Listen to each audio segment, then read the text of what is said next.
Little ব্রাশের reading এর sports প্যানেলে আপনাদেরকে স্বাগতম।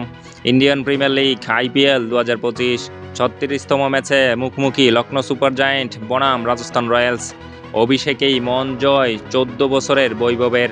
লখনৌর বিরুদ্ধে জেতা ম্যাচ হাতছাড়া রাজস্থানের। আইপিএল এর ইতিহাসে সর্বকনিষ্ঠ ক্রিকেটার হিসেবে 14 বছর 23 দিন বয়সে অভিষেক হলো বৈভব সূর্যবংশীর। আর অভিষেক ম্যাচে প্রথম বলেই ছক্কা। 20 বলে 34 রান করে ঋষভ পান্তের দৌলতে যখন স্টাম্প আউট হয়ে ফিরছেন তখন চোখে জল বৈভবের। তবে 14 বছর বয়সে প্রথম ম্যাচেই যেভাবে প্রমাণ দিলেন দক্ষতার, তাতে খুশি ক্রিকেট প্রেমীরা। গড়ের মাঠে টসে জিতে প্রথমে ব্যাটিংয়ের সিদ্ধান্ত নেয় ঋষভ পান্ত।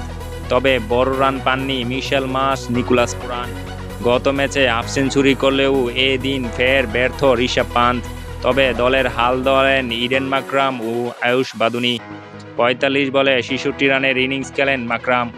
34 বলে 50 করেন বাদুনি। 10 বলে 30 করে অপরাজিত থাকেন আব্দুস সামাদ। তার মধ্যে শেষ ওভারে তোলেন 27 রান। জবাবে ব্যাট করতে নেমে শুরুটা দারুণ করে জসবি জয়সওয়াল ও বৈভব। 85 রানের জুটি করেন। বৈভব 34 রানে আউট হলেও বড় ইনিংস খেলেন জসবি। 52 বলে 74 করে আউট হন তিনি। 26 বলে 39 রান করেন রিয়ান পরাগ। এরপরেই দ্রুত ড্রেসিং রুমে ফেরেন রাজস্থানের ব্যাটাররা। রান পাননি নিশীথ রানা ও হিটমায়াররা। দলকে জেতাতে পারেনি ধ্রুব জুরেল ও শুভম দুবে। ম্যাচ জিতে 10 পয়েন্ট নিয়ে 4 নম্বরে উঠে এলো লখনৌ। 4 পয়েন্ট নিয়ে রাজস্থান রইল 8-এ। উক্ত ম্যাচে জসবি জয়সওয়াল এবং বৈভবের ব্যাটিং আপনার কাছে কেমন লেগেছে অবশ্যই কমেন্টে জানাবেন। আপনার কমেন্টের আশায় রইলাম।